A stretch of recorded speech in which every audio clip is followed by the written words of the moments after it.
on the assembly schedule as often as we can fit him in, because one thing he told me at breakfast this morning, he said, it is so crucial to understand nobody gets chiropractic until they can get that balance between philosophy and science and art.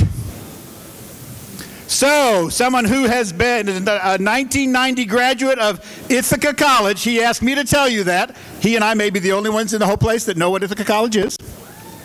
A 1995 graduation from Life University. This gentleman has been in practice for 15 years, and in about 13 years ago, he founded Neuromechanical Innovations.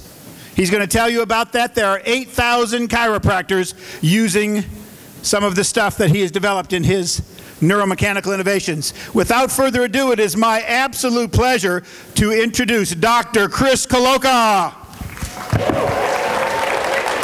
Thanks so much. Go for it, buddy. Good morning. I sat right where you sat. I drove a 1972 Hornet. It had plywood on the sides. I couldn't find a parking spot and it made me upset. I sat right where you were. And I graduated from Life, and I think it's had a major impact on my life that I want to share with you today.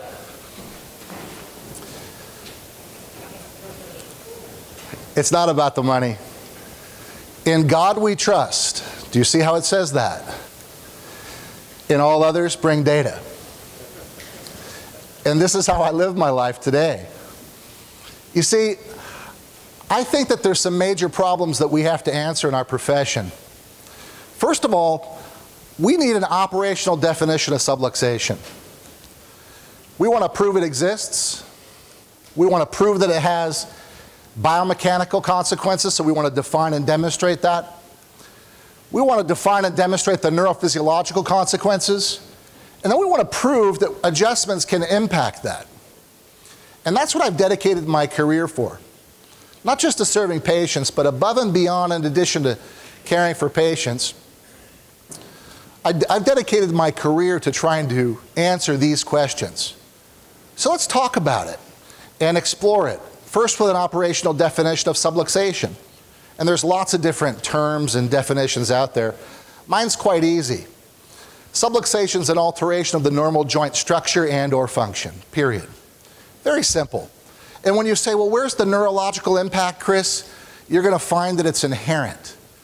So what I should do is prove to you that it exists, and we should talk about that subluxation. So let's show you a subluxation. This is this one kind of a subluxation. But take a look right here in the mid-cervical spine. Do we see how this area is out of alignment and not moving properly? Those of you on this side, we can see it over here with digital motion x-ray. So it drives me crazy when I hear things like subluxation is a ghost, or you can't see it, or you can't prove it. Subluxation is an alteration of the normal joint structure and or function, and you're going to find it in the majority of patients that present to your practices, and you're going to lead them in correcting it. So let's talk about the new subluxation model if we can. And this isn't anything new to science. Alterations in biomechanics are real, and they're talked about all the time. Currently, I'm finishing a PhD at Arizona State University in the Department of Kinesiology. Well, thanks. And it's really cool to go to a major university and study motor control and biomechanics, and it's the same things that I learned in chiropractic. And if we look at studies like this from orthopedic journals, they talk about disharmonic motion curves and problems with the cervical spine. They're not talking about just if you look at the y-axis, how far the spine moves. And if you look on the left, you see these nice smooth curves, and that's tracking the range of motion through space. And we look at a person with a neck problem or neck pain and dysfunction on the right, and we see not only do they not move their neck as far, but the curve is abnormal, right? The quality of motion, the way those bones of the cervical spine contribute to the motion are also affected. So this is not anything new whatsoever. We can use technology that we have around us all the time. Plain film x-ray as well as dynamic x-rays, and we can measure these things. How do you measure it? You simply take a marking pencil and you mark the vertebral body corners of all four body corners on each vertebra, and there are 7 of them, that we can calculate the centers of rotation of each of the joints, and we can measure those things, and then we can play them forward. So we can take something that's qualitative that we look at with our eyes and put numbers to it and make it actually quantitative. And in biomechanics, that's what we do. We put numbers to things so that we can measure them. And if you can measure it, you can manage it. And on the left, you see a normal cervical spine, the centers of rotation at each individual joint, each individual center of rotation of the spine. And on the right, you see somebody who has suffered a neck injury, a whiplash injury. So a couple things that you see. Imagine that if I had the hinge on a door, I could open and close the door. And if that hinge was tight and the door closed nicely and would lock nicely, that the hinge would be tight. And that is how close the centers of rotation are together. Imagine if I took a screwdriver and unscrewed some of the hinges, and so sure, the door still opened wide, but it didn't shut properly, and maybe it scraped on the bottom. And you'll see this with your patients. They'll lay down on the adjusting table and you'll see their shoes. One of the heels will be worn off on one side. They don't have normal loads on their joints. So we can see not only is the amount of motion affected, so the quality of the motion, the quantity of the motion, but the quality of the motion is affected as well. And so we see that in these types of things. Now, some of the world's leading researchers, Jacek Chowicki from Yale, together with M.M. Punjabi, talked about how injury can cause neck dysfunctions. And people like Colloca and colleagues from Japan took volunteers just like you, nice young volunteers, and strapped them into a trauma sled and then slammed them into the wall. Now, as they slammed them into the wall, they put EMG electrodes on their neck, and they put accelerometers in their mouth and on their forehead, and they had an X-ray machine that took X-rays like a strobe light as they slammed them into the wall, and they could measure how the spine actually moved during the impact. Now, normally when you do flexion extension, Gonstead had it right, that the top bone moves on the bone below, and that axis in which the bone moves is called the axis of rotation. And if we look at that instantaneously, it's called at each instant, it's called the instantaneous axis of rotation. And what they found is when somebody suffers a whiplash type injury and they're hit from behind, that there's an elevation of the normal instantaneous axis of rotation that causes the facet joints to be impacted. So in biomechanics, we can take position 1 and position 2 from the 4 vertebral body corners. We can calculate the instantaneous axis of rotation, and we can tell you if it's normal or if it's abnormal. And that's whether or not somebody is deserving of chiropractic care.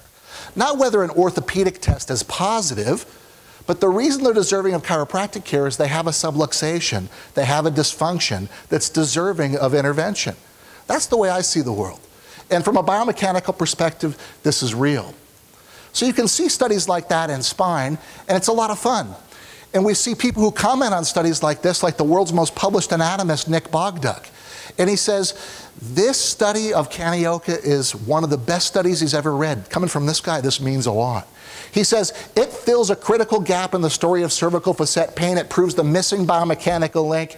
Theirs is the most significant advance in the biomechanics of whiplash since the pioneering studies of Severi, who strapped himself into a Pontiac and slammed himself into a wall.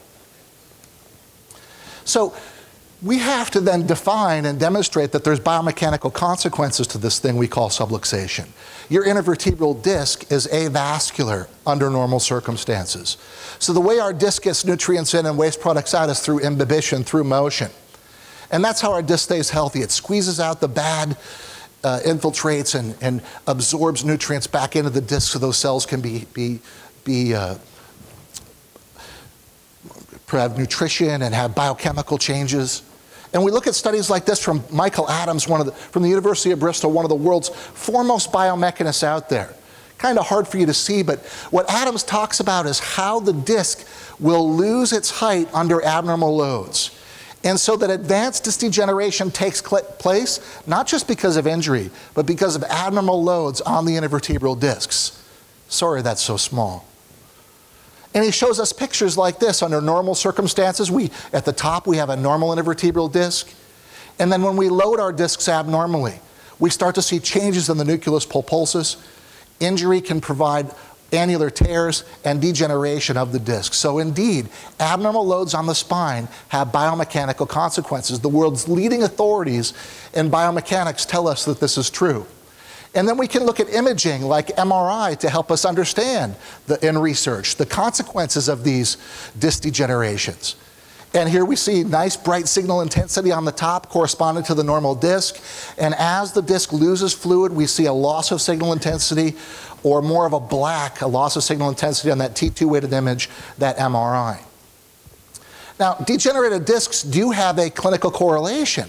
They can be perceived as painful by our patients, and that is because the discs secrete nitric oxide. So their disc cells cannot get rid of the waste products and that nitric oxide. The phospholipase A2, the metalloproteinases, the interleukin-6, those inflammatory mediators that are present and secreted when we can't get nutrients back in, they excite the nerves in the disc. And those nerves cause physiologic changes that we need to talk about. Chung tells us those patients that had more disc degeneration had more symptoms resulting from nociception. So there is a clinical consequence in many cases to these things. So defining things like instability is done in biomechanics by looking at centers of rotation and understanding how the disc and its loads impacts the facet joints is what we call triple joint complex biomechanics. Now let's take a look at the MRI on the left versus the X-ray on the right. We have a kyphotic neck of the cervical spine on the right. I say that's a subluxated neck. That is not in the normal position, and there are consequences. Do you see the consequences? T2 weighted MRI shows us that hydrogen atom concentration, that bright white signal intensity, and at C12, C2, C3, C3, we see bright white signal intensity. Those discs are hydrated with water. And then at C5, 6, C6, 7, we see a loss of signal intensity. And look just below where that arrow is. Can you imagine the disc below and the one below that, T1, T2, are both hydrated? So why is it just those two discs are dark and the rest of the discs have signal intensity? If this was just, disc degeneration is just a normal feature of aging, all of them would be black, wouldn't they? Well, the reason is this is where the subluxation exists, in the cervical spine. And there are biomechanical consequences that I could share with you in hour after hour after hour of literature review. What about the neurophysiological consequences, the neurologic consequences that we have? Well, we learn in osteology that bone is connected by ligaments, and it's these ligaments that connect bone to bone and protect against instability. And we have these ligaments throughout our body. But what we don't appreciate as much is that these ligaments are innervated. These ligaments are active communicators of sensory information. They're not just passive structures that connect bone to bone. Robert McLean dissected in 1994 3 human cervical spines. He took 21 cervical facet capsules, and he identified different types of mechanoreceptors and nociceptors present in the spine capsule ligaments, in those facet capsular ligaments. So the type 1 receptors are pressure receptors, the type 2 are motion sensors, and the type 3 are tension receptors. The type 4 receptors are nociceptors. And McLean showed us a picture in his study of a mechanoreceptor sitting in facet joint tissue. There it is for the first time in my life. I saw what a photomicrograph, electron microscopy, cross-section of a facet joint looked like. And that was just pretty amazing to me. That nerve fiber goes back and plugs into the dorsal horn of the spinal cord together with other nerve fibers coming from the respective joints. So if you were making spaghetti, you would take the plastic wrap off and you'd get your spaghetti all ready to drop in the pot. And if I turned and showed it to you this way, each and every one of those nerve fibrils make up the nerve. This specific nerve would be the medial branch of the dorsal primary ramus that sends the message from the facet joint about its load, its joint position, its tension, back to the nervous system for integration. So these joints, these ligaments are not without nerve supply. They're all innervated. And McLean tells us the presence of mechanoreceptive and nociceptive nerve endings in human cervical facet joints proves that these joints are being monitored by the central nervous system, and implies that neural input from the facets is important for pain sensation and proprioception of the cervical spine. Powerful statement. And then we look at other studies coming out because of advances in immunohistochemistry. You know, I'm a reviewer for the journal Spine. Have you guys heard of Spine? One of the #1 orthopedic journals in the world today. I have 4 lead author papers in the journal Spine. The journal has an 87% rejection rate. That means that only 13% of the papers that get submitted to the journal ever make it in. And in this journal Spine, can you imagine, one of the most significant reasons a paper gets rejected is because it fails to add any new evidence to the body of knowledge. I mean, it's already been published before. And in 1994, we see an article called Mechanoreceptor Endings in Human Cervical Facet Joints. Folks, that was the first study that we are aware of in humans showing that innervation of the facet joints. The joints are the pain generators. That's the common knowledge. For our language in here, the joints are the source of the nerve interference. That is the source. That is the subluxation, the alteration in joint structure and function. And we see a NAMI study in the Journal of Orthopedic Research talking about the same stuff, showing us pictures of the innervation of the facet joints. Just amazing work, amazing stuff. You can go over to the library and you'll find this journal actually right in our library here at Life. And then Zhang publishes the first study in 1995 on the innervation. It's called The Nature and Distribution of the Innervation of the Inner Spinous and Supraspinous Ligaments, published in Spine. And Zhang tells us, look, although ligament has been traditionally considered a purely mechanical structure, there's increasing evidence that suggests that these ligaments are innervated. They participate in active neuromuscular reflexes. So a lot of people are talking about mechanoreceptors and nociceptors, and I want to take just a minute on a sidebar to have you truly understand what a mechanoreceptor is and what it does. Mechanoreceptors communicate mechanical information about the environment back to our nerve system. And you can think about them as an insulated copper wire with a wire nut on their end. And these exist in your ligaments and in your joints. And so if I go up on one leg like this, I'm going to have more load on my left leg, so my metatarsophalangeal joints, my tibial calcaneal joint, my knee joint, my hip joint is going to sense increased load and then tell my muscles to contract, stiffen, and stabilize because more demand is being placed in the environment. Does that make sense to you? And it's also going to feed back to my brain for motor learning and control, so I will memorize that pattern, and that's responsible for hunting and gathering, the arts, human performance, and all those things that are trained. They're trainable. So, interesting concept. We have this sixth sense we call proprioception. It's not one of the 5 known senses. It's probably one of the most powerful ones that we do have, for it provides us with this incredible human body, this sense of knowing where we are in space.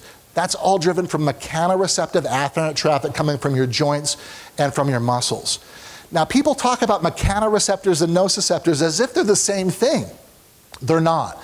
Mechanoreceptors transform force or displacement into action potential. So when you have abnormal loads on your joints, your patient has a posture that is in lateral flexion or rotation. That child's picture, every single picture of him, he's got his head tilted and rotated. Those are subluxations that you can see with your own eyes. You don't even need to lay your hands on them. You can see they're subluxated when they have that alteration in joint structure. We can see it. Function is when we take them through a range of motion or we palpate them and we find that they can't move properly. So these nerves are signaled in those different states. Now, nociceptors are a little bit different. Take the wire nut off of the copper wire, and you've got an uninsulated copper wire there sitting in the tissue. So it's like the electrician takes the end of the wire and strips it off, and that's your nociceptor. Nociceptors are different than mechanoreceptors because they don't have that encapsulated ending. And now you've got this free nerve ending sitting in the tissue. So not only is it mechanically stimulated, but it's also chemically stimulated. Chemically, when there's histamine release, when there's these inflammatory mediators, that's the first thing that happens when there's tissue injury.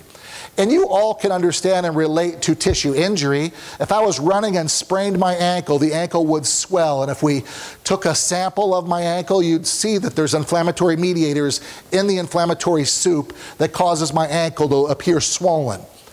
But what you don't respect or understand, perhaps, and it's much harder for us to communicate, is that low loading rate impacts do the same thing. In other words, sitting for long periods, sleeping with your head turned out of the normal anatomical alignment, sitting at your desk with poor ergonomics in an abnormal position is a subluxated state that causes nerves to fire during activities of daily living. This is the mechanism of subluxation. It can be from high loading rate impacts, or it can be from what we call macro trauma, or what we call micro trauma. That is just activities of daily living.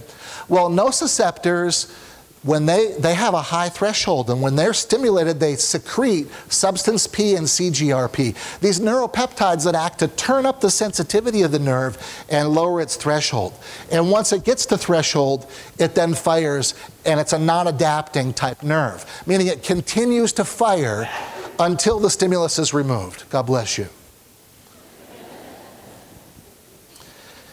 Your olfactory nerves are adapting nerves. You walk into an elevator, someone's just put cologne on, you're like, oh my goodness, wow, I think you bathed in that stuff. And then by the time you get to the bottom floor, you can't even smell it anymore. Why? It's probably a good thing that our olfactory nerves do adapt, right? But imagine that the smell of the perfume not only stayed the same for as long as you stood next to the person, but it magnified, it kept getting stronger. That's what nociceptive nerves do. And this is why acutes become chronic. And this is why we have a $100 billion just back pain problem in this country. And it's not about back pain. It's about nerve interference, and we're going to talk about that. But it comes from nociception. Nociception and pain, two totally different things. Nociception drives pain. Pain is an unpleasant emotional experience that we have when tissues are being damaged or there's a potential for harm. Now, in the green, this is from Guyton's physiology, we see the afferent traffic, the mechanoreceptors and nociceptors feeding back into the spinal cord. And the gray part of the cord has polysynaptic neurons that take the synapse, take the message, take the nerve signal, and then spread it throughout the nerve system. That's why it's gray matter. And the mechanoreceptive nerves stay on the same side of the cord. They drive the spinocerebellar and spinal cortical tracts for proprioception. And the spinal thalamic and spinal reticular pathways are driven from the nociceptive nerves. And those nociceptive nerves stimulate the reticular formation and the thalamus. And when those structures get to threshold, then they communicate with the cerebral cortex. And it's in the cortex that we feel the hurt of the pain, the location of the pain, the quality, the timing, the distribution, all that stuff about symptom is the last thing to come in the cerebral cortex as a result of the thalamus and reticular formation being all the way filled up.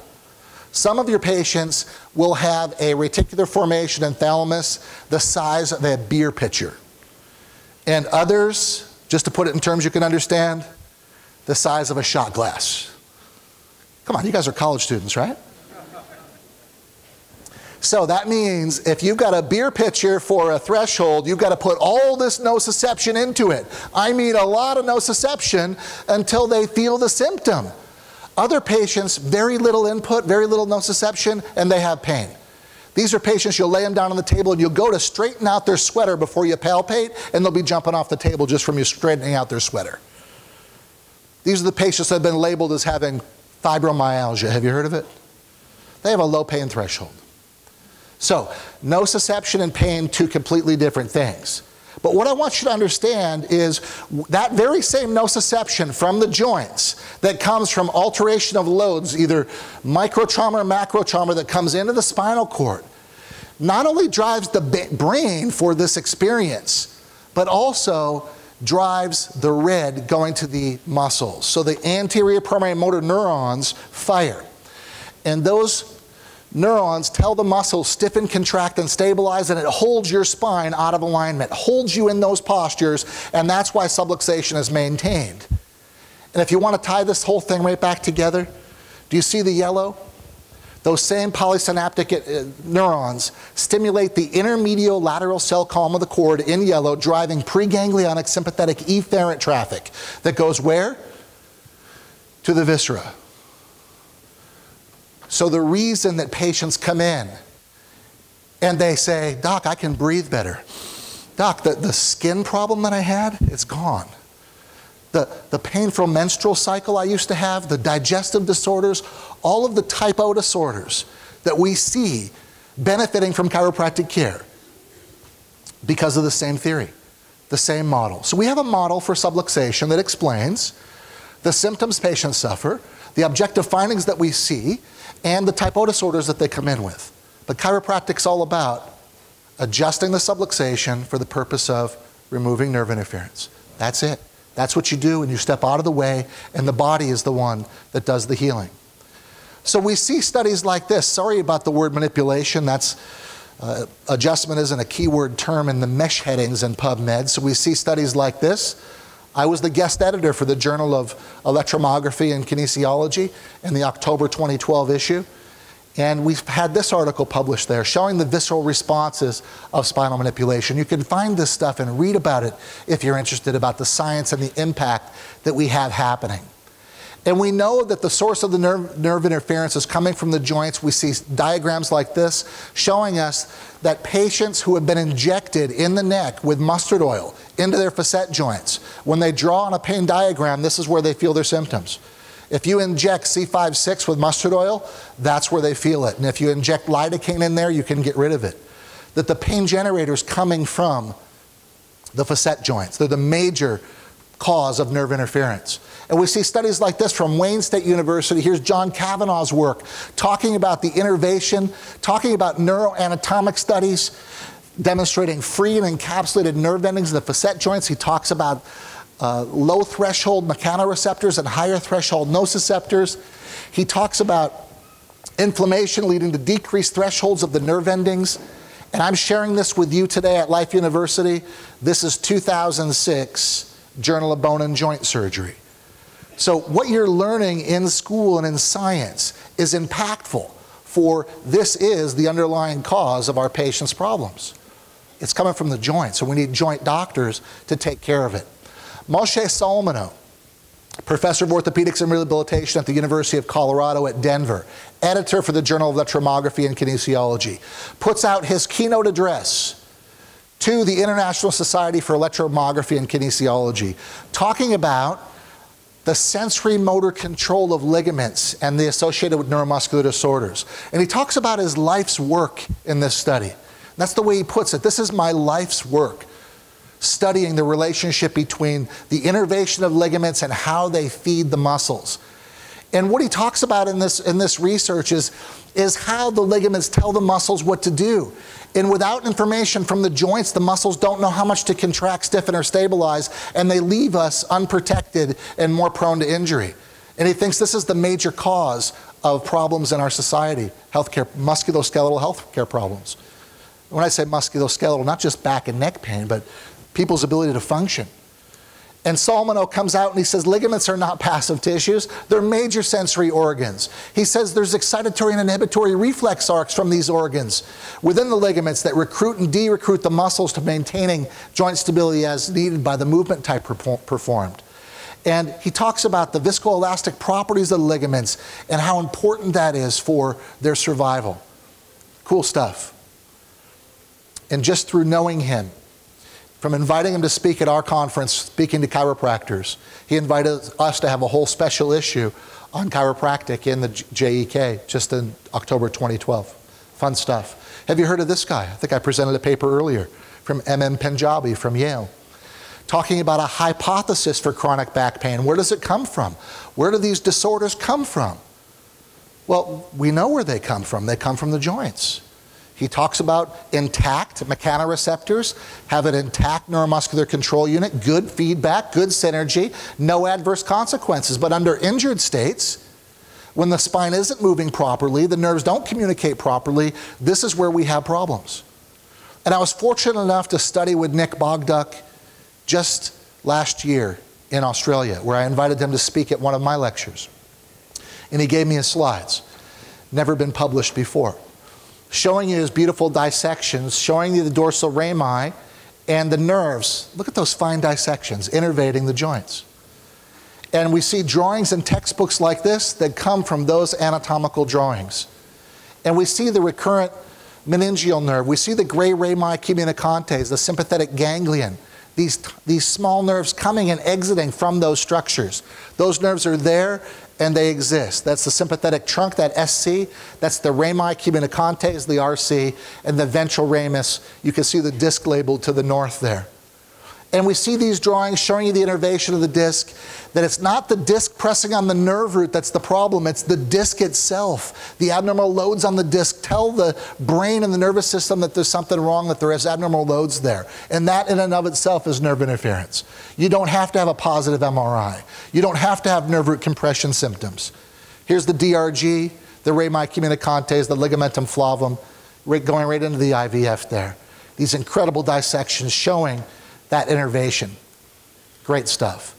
That's the intervertebral disc, and it's innervated. On the outer third of the annulus, we know that.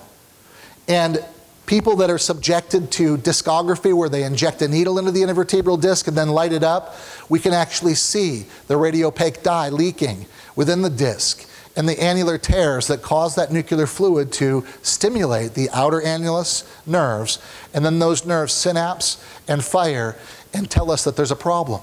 This is subluxation pathology 101.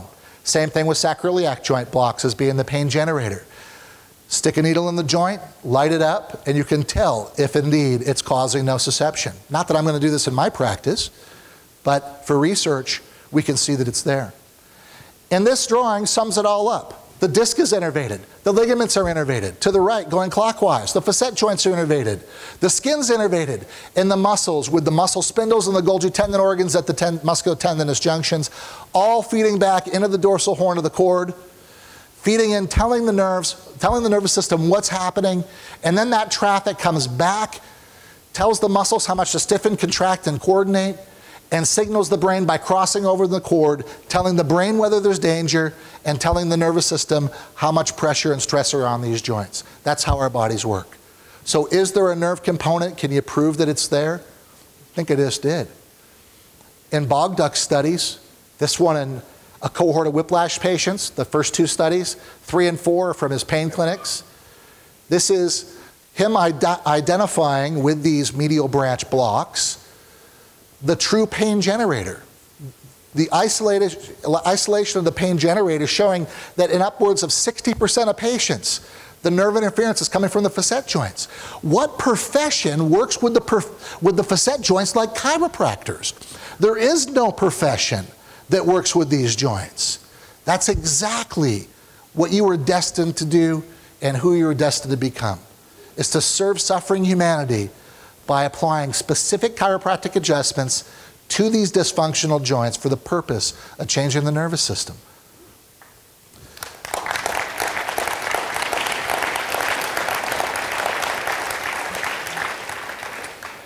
Putting it a different way, in red, you see the nociceptive afferent traffic from the periphery coming into the cord. And in white are the good guys. White is the mechanoreception. You see, mechanoreception inhibits nociception. Watch. I'm your patient. You examine me. I can't laterally flex my head to the left or turn it to the left very well. I'm locked up on the left. How about to the right, Chris? Oh yeah, you go pretty good there. Oh yeah, you're moving pretty well here. Now, if the type 2 mechanoreceptor from McLean's study, the most populous mechanoreceptor in the cervical spine, if it tells us when the joints are moving and I don't have any motion, how well do you think I'm mechanorecepting? I'm not mechanorecepting at all. So, but I do have abnormal loads on my joints, and I've got nociception running down the sidelines with the football with nobody there to tackle it. Enter the chiropractic adjustment. Whether it's a cervical chair, a toggle, a rotary brake, a drop, an instrument, I don't care how you do it. But what I care is that you do it. And we get in there and we take that joint that was subluxated and we move it. We move the spine and we cause that specific motion to take place. It stretches the joint and it stimulates mechanoreceptors. You actually move the joint and stimulate those type 2 motion receptors that synapse in and inhibit presynaptically nociception. And the patient gets off the table and they say, wow, I feel better. Wow, I can actually move better. And now they mechanorecept all on their own out in society. That's wellness. That we left them with something. There was an impact. We corrected cause. Do you get it? It's not about treating the symptom. It's about correcting the underlying cause. And that's what we do with our adjustment. So this concept of subluxation being a bone out of place, one bone, that's pinching the nerve in the IVF, I believe needs to be revisited with this more contemporary model. You see, the concept is that with nerve root compression that you see here, this number 2 spinal nerve root is being compressed. And when it's compressed, it fires in a dermatomal distribution. And patients have positive neurologic signs from the intraneural edema or the ischemia that's created from squeezing on that nerve root. And it's about 10% of our patients that really have those true positive findings. The rest of them don't. Those orthopedic tests are negative. But yet many times we're mandated to show that those tests are positive in order to have the patient be deserving of care. So I think this thing needs to be revisited. And our models that we see now, instead of talking about the nerves, check it out. Pretty cool. Now we're showing the facets are innervated. So when we're explaining to patients about where the nerve interference comes from, we can point to the joints as being innervated, and that's the source of the nerve interference. Nerve root too, but disc, ligaments, facets, it's all there. So can you prove that adjustments can influence, Chris?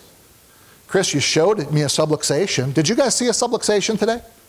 Would anybody say I disagree with you? Good. Did we prove that there's biomechanical consequences? Did we prove that there's neurological consequences? Did I do it because I made it up out of the air? Did you see in God We Trust, all others bring data, studies from the best journals in the world showing that there's neurological consequences? Would you agree? Now can we prove that adjustments can influence it? Early on in my career, I started reading about this group from Sweden who stimulated the intervertebral disc with an electrode. And then with EMG, needle EMG, they measured that the muscles would become active. So that demonstrated that reflex that I was talking about. Disc nerve stimulation causing muscles to stiffen, contract, and stabilize. And so what they did then is went in and injected corticosteroids into the facet joint, and they found that when they injected the facet, the muscles would relax. But what they also found is in the control group, when they injected saline or water into the facet joint, the muscles also relaxed. And so I met this guy, Augie Indall, the lead author, at a conference where I was, for the first time, presenting my chiropractic research at an orthopedic conference. And I said, I read your paper. And he said, the effect is physiologic, not pharmacologic. In other words, it wasn't the drug that caused the muscle to relax, it was distending and moving the facet joint. I said, I want to adjust your pigs. He said the opportunity is there, and Dr. Tony Keller, my research collaborator, flew over to Sweden and used our impulse adjusting instrument on the pigs using the same exact setup, and we found the same thing, that the adjustments can cause those muscles to relax just like the injection did. Injections, do you know what physicians get for those? 3 injections, $1,500 each. From this one study, I would say that you're deserving of a $4,500 care plan for giving chiropractic adjustments. We can do the same thing. But it's that kind of research we need to be able to make that argument, right? How do these things work? I wanted to know how these things worked. So instead of seeing patients from 8 until 6:30, from 6:30 until 10:30 at night, we did research. And I'm high volume when I do research. I can see 1 per hour. Patients are gowned that we don't usually do for an adjustment. We put EMG electrodes on their back muscles. If they've got hairy backs, we've got to shave them. And then we measure the neurophysiological effects of adjustments. We did this back in the 90s when I was right out of chiropractic college, late at night, and I had my first lead author paper in the journal Spine showing that 98% of the time when we delivered a chiropractic adjustment, we got a significant neurophysiological effect. And this study, right over there in the library, changed my life. I read it in 1992. It was from the Journal of Orthopedic Research. They did a laminectomy on rats. And then they teased out the nerve roots, and that RE that you see in the top corner is a recording electrode.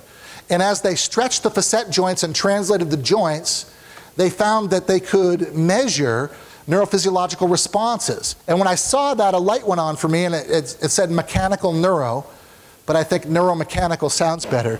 And I wrote it down on a yellow pad that day, neuromechanical.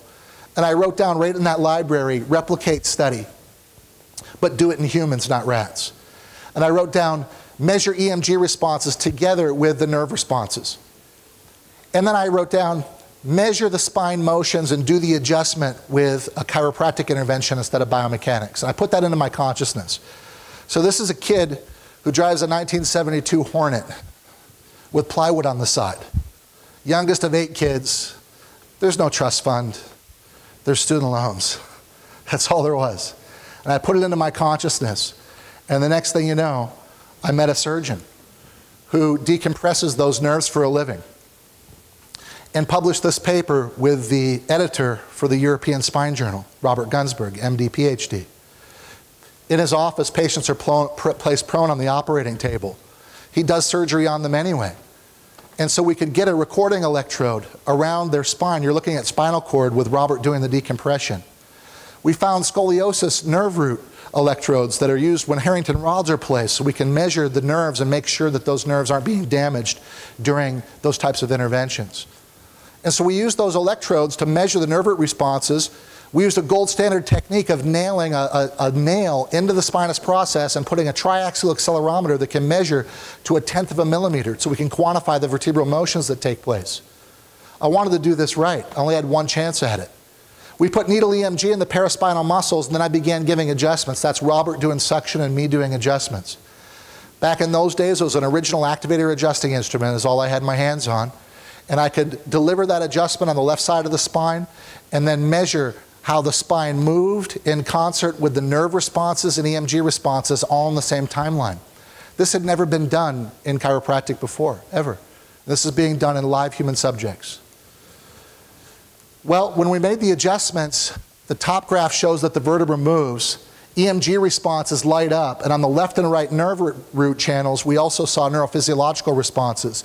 And if I put this in concert with the same drawing I showed you earlier, on the bottom 2 graphs, you see the nerve root responses, and on the top 2 graphs are the EMG responses. Now remember, my nerve root electrode is at the dorsal root ganglion, and my needle EMG is in the paraspinal muscles. So the nerve is not lined up to the EMG response. Watch. Watch the delay in the EMG response. That latency is the time it takes for the action potential to go through the cord and come back out to the muscle. And we had done it. We had proved that the chiropractic adjustment elicits a significant neurophysiological effect and biomechanical effect. We had proven it. So I submitted this article to the World Federation of Chiropractic 10 years ago. There were 150 papers from 32 countries, and this paper took first prize. And it was published on page 1 of the JMPT as a tribute to that paper the very following year. It beat out an $850,000 grant from the RAND Corporation. That took second prize.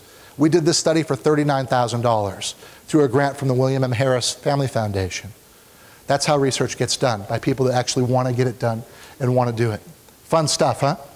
We also quantified how those joints move. We, under fluoroscopy guidance, put a nail in the human spine, put an accelerometer on the nail, and then quantified how the spine moves. And we did these adjustments and measured.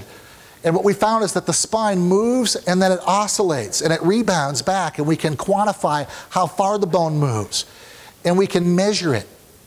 And we can show that we've actually made a change. Pretty cool stuff. When we contact different parts of the spine, we can create different kinds of motions. And based on that research, I invented the impulse adjusting instrument. And then started a manufacturing business, a medical device company that produces chiropractic equipment. This instrument does single thrust, multiple thrusts, and now today is in use in 8,000 offices around the world. So instead of me just giving adjustments to a certain number of people each day, I can have 8,000 chiropractors giving hundreds of millions of adjustments to serve humanity. And that's our mission, is to get 1 billion people under chiropractic care. Get 1 billion people served with this technology. That's the vision. So when you say, what's the vision? That's the vision, to bring it to the masses. So how do you do it? I think you do it with science, philosophy, and art. Here is another study that we published in Clinical Biomechanics, where we can quantify how far the bone moves and the speed at which that spine rebounds. And if we know those two things, how far the spine moves and the speed at which the spine rebounds, we can create, in my opinion, the perfect adjustment. Because we can adjust at exactly the right time every single time in sync with that individual patient. So we published this paper in Chiropractic and Osteopathy where we measured how far the spine moved. And we found that from the initial thrust to getting the spine into an oscillation, as the muscles relaxed and the spine moved more, we could get the spine to actually move more at the end of the adjustment than the beginning of the adjustment. And if we took the accelerometer from the bone pin and we miniaturized it and put it inside of our instrument, we could actually quantify how the spine moved non-invasively. So I then invented the Impulse IQ adjusting instrument. So when this instrument does a thrust, it not only does an adjustment, it does a sample. It tells the microchip computer inside the instrument how far the spine moved and at what speed is it actually moving. And then during the adjustment, as the muscles relax, as mobility improves, the instrument senses that and keeps up with the new motion pattern in real time. And that's Impulse IQ. That's our most recent invention. So the research in Clinical Biomechanics and Journal of Biomechanics is really what I think has made a major impact in the credibility of the work. We showed that degeneration affects intervertebral motion responses, and my most recent work is actually validating that the sensor inside the instrument matches the bone movement of the actual spine invasively. Where did we choose to publish this paper? The validation for the technology in the #1 journal that has to do with the spine in the field of orthopedics, in the journal Spine. Last, I've collaborated with a team of surgeons to dissect out not just the spinal nerve root, but to dissect out the sympathetic chain. There you can see the nerve root electrodes on the sympathetic ganglion, so we can understand more about how adjustments affect the overall health of the individual, the viscera. So you can see that there. And I want to prove to you that we can affect the nervous system by looking at this video. Ready? Watch the muscle on the left. Ready? Ready. Go.